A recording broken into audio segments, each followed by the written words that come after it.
Good day, folks. Happy Gandhi Jayanti.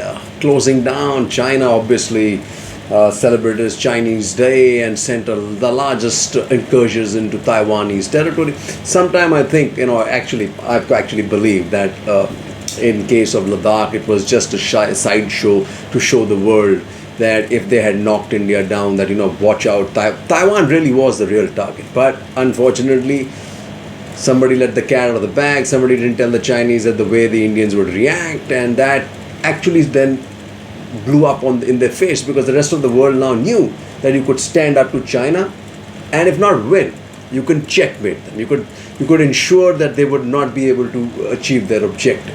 Gave enough time for the Biden administration to come in and ramp up in the South China Sea. So now I think they got a problem. I mean, South China Sea is getting ramped up on a daily basis from the United States and the Quad.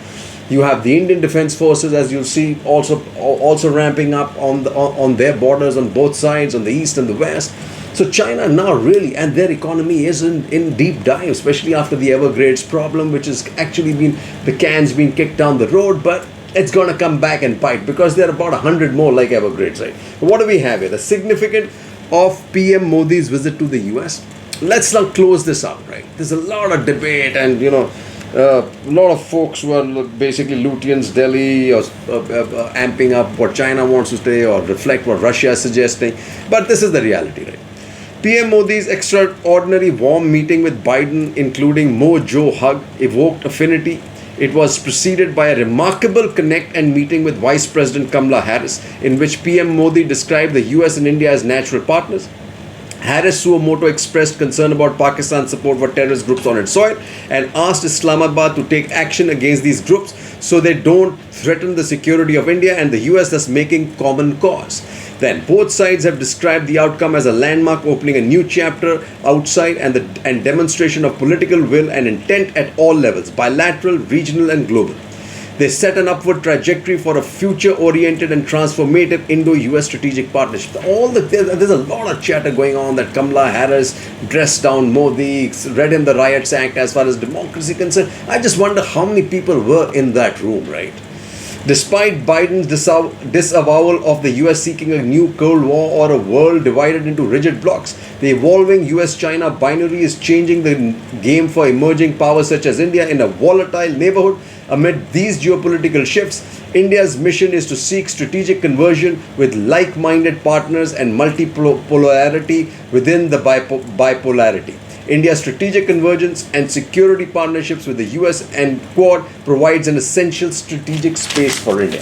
Then, Rawat Austin discussed India-US defense ties. India and the US discussed enhanced defense cooperation in domains such as cyber security and emerging technologies during a meeting between Defense Secretary Lloyd Austin and CDS Rawat. In the meeting, described by the US as historic, the two sides exchanged views and priorities for advancing the defense partnership between the two countries. Interesting, right? Blinken heads to Paris amid row. This is about AUKUS and the cancellation of the submarine contract. India ready to take lead in reviving global growth, global at Dubai exports, and possibly can do it. But then when you have things like this, you got to worry. Draft e-commerce rules, industry department objects. Niti Aayog chief says will hit ease of business. Absolutely right. India hits back at UK with quarantine rules. It's about time, tit for tat. I'm not sure what the UK thinks, right? On the other hand, Australia government gives nod to Covishield for international travel from November, so they're being left out in the cold. India, Serbia reaffirm each other's position in Kashmir and Kosovo. This was another achievement.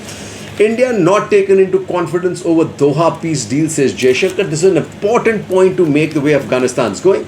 India's 450 gigawatt target listed in US Energy Compact as climate goal. And what is important is the kind of funding that is now available in the United States and going to get directed at India.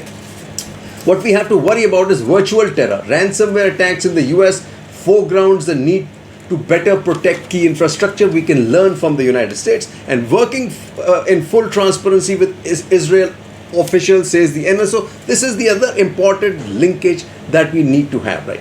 India may invite top Russian ministers, says Dipanjan J. Chaudhary. This was right after hosting the US Secretary of Defense, but that's important, right?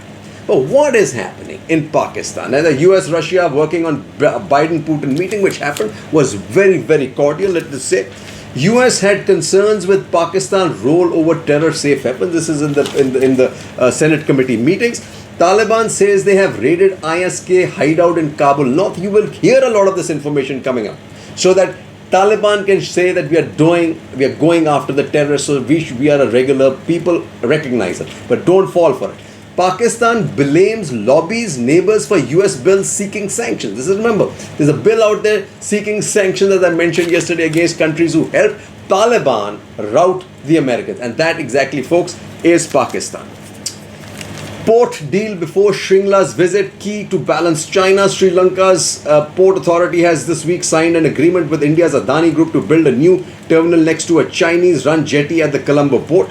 It is no secret that a Chinese foothold at Hambantota, backed by Gwadar port in Pakistan and Djibouti on the Horn of Africa, could bolster Beijing's presence in the Indo. I think this threat is kind of overblown, because the supply lines, as I've always suggested, are stretched for China. And really, Hambantota, But what is important is, I think that Sri Lanka is feeling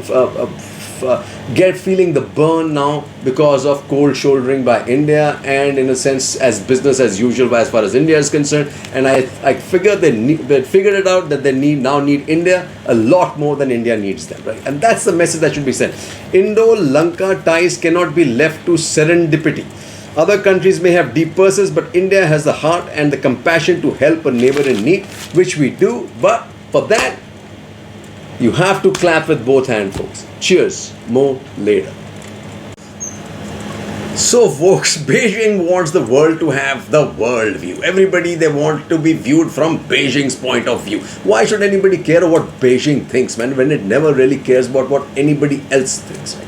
And thanks to Xi, now it's at the front and center as a threat, whether it's the West, whether AUKUS, Quad, everybody, whether it's denial of technology, it's going to hurt Mr. Xi. And besides what he's doing internally, which is absolutely like cutting his nose to spite his face, right? But what do we have to say? Vijay Gokhale, Beijing's worldview. He says, from India's perspective, 3 points must deserve attention. First, the statement that there is a paradigm shift in post-COVID Chinese foreign policy. Second, Yan's forthright statement that Beijing's view America's so-called issue-based coalition, the Quad, as the most serious external threat to its political security and the biggest obstacle to national rejuvenation. Finally, that China is still offering accommodation if Washington just suspects Beijing's internal order and acknowledges China's regional dominance. And that, folks, for that, the time has passed. Absolutely passed. The Chinese message to the rest is to bend to China's inevitable hegemony at the conclusion of both essays. Readers might be left wondering why China wants to return to the old consensus when China's rise and America's decline are both assured. Is it because they still need a few years more of cohabitation before they have power to topple America from its global perch? Yes, if they've read Ashley G. Tellis, it should have been 2024. Or is it a deep sense of vulnerability that the party feels despite the claim that the time and momentum are on its side? So how does one explain the stepped up campaign for political education among cadres and the restrictions on politically incorrect information its citizens can assess if, according to Wang, this leadership is immensely popular? The reality on the ground, folks, it ain't popular. But what's India? India continues to hammer them down. India rejects China's allegation, blames Beijing's troop build-up for tensions. Okay, Army chief reviews security in eastern Ladakh because things are just not hunky-dory. And what you have to remember, folks, is where our strength lies, which I will tell you a little later. So the only place you can challenge the Chinese is in the high seas, where we continue to have an advantage over PLA. And as Raja Menon writes, challenging China, bigger role for Navy and Air Force will help improve Indian defenses. He says they are invulnerable on land, and their only strategic weakness is their reliance on the Indian Ocean SLOCs for 70% of their imported oil. The only guarantee of Chinese non-aggression and good behavior is a well-crafted threat to their oil tankers and a complete naval mastery of the escalation that is bound to follow. The first step is to accept that we are a symmetric power and leverage the revolution in military affairs so that numerical inferiority is of no consequence. We start by dividing the Indo-Pacific, including the South China Sea and the Eastern Indian Ocean, into areas of maritime search responsibility between the Quad. All nations operate on a common reporting communication net centered either in Port Blair or Vizag. on being requested by India. The Quad maritime search aircraft gain information dominance over the Indo-Pacific on all planned movements taking place aimed at transiting the Malacca Straits, and that's why how you control them, folks. Then he says China cannot be countered by throwing expensive manpower at the problem, but only by shifting the battle space to advantageous geography by a united navy and air force effort, while a technically advanced army holds the Himalayan borders. And this is confirmed by what Suresh Desai writes. PLA turns 94 and more threatening than ever. He says, border infrastructure. China has built dual use infrastructure in Tibet with upgradation of east-west and north-south-east highways. But he says, however, they've got psychological and cyber capabilities. However, India still maintains an upper hand in the region since PLAN and PLA Air Force supply lines are stretched. But China is acutely aware of its extended deployment limitations and focused on constructing larger vessels and introduce newer supply ships and strategic heavy lift aircraft and tankers in the last decade to minimize these limitations. But they've not gone away. So we got to focus on what they're doing. Besides these four changes, China's investment in military technology, data, drone swarms, and other disruptive and offensive technologies, its military linkages with Pakistan, and the ongoing campaign of building Xinjiang border villages should concern India. And therein lies what it lies, folks. We really needs to create intelligent defenses on both the western and eastern side, but we really need to multiply and force multiply in the high seas where we have an advantage. But when we do that, this is what really doesn't help us. Long drawn processes pose real danger to acquired defense technology, says Army Chief. This needs to improve, folks. Cheers. So while we look at all this, right, you got to understand that the information coming out of China is never ever real. But what we are hearing is there are a lot of economic stresses, lot of people and population related stresses, lot of heavy-handedness that is going to come and bite Mr. Xi in his patuti. One of the big things that's happening is this. China is suffering a power supply crisis, adding to strains to an economy already burdened by a growing property and debt crisis. The problems have been brewing for months, but in the last week, 20 out of 31 mainland provinces and regions have intermittently cut power, resulting in factory shutdowns and domestic blackouts. Even Beijing, which is a highly prioritized in the electrical grid, has implemented a power rationing plan. Can you imagine that? But clashing economic and governmental incentives, not generator capacity, are causing the problem. 56% of China's power comes from coal, and thermal coal prices have more than doubled around the world after the initial shocks of the pandemic. A Chinese ban on Australia coal hasn't helped. In most countries, these prices would be passed on to consumers, but Beijing tightly limits the maximum price of electricity, causing generators to reduce their supply, a shutdown, or rather than lose money. Interesting. China BRI push leaves 42 nations with debt, says study. China hidden local government debt half of GDP. China's hidden local debt is half of GDP, says report. In BRI, Beijing's loan-to-aid ratio is 31-1. Warning of income gap. Xi tells China's tycoons to share wealth. China factory contracts in August, says survey. Incorrect politics, effeminate styles banned in China. Can you imagine that? China's Belt and Road plans losing momentum as debt mounts, says study. He says the survey found that 35% of Belt Road projects were struggling with corruption, labor violations, environmental pollution, and public protests. China's power crisis is world's latest supply chain threat. Then what do you have? China unveils plans to curb internet industry further.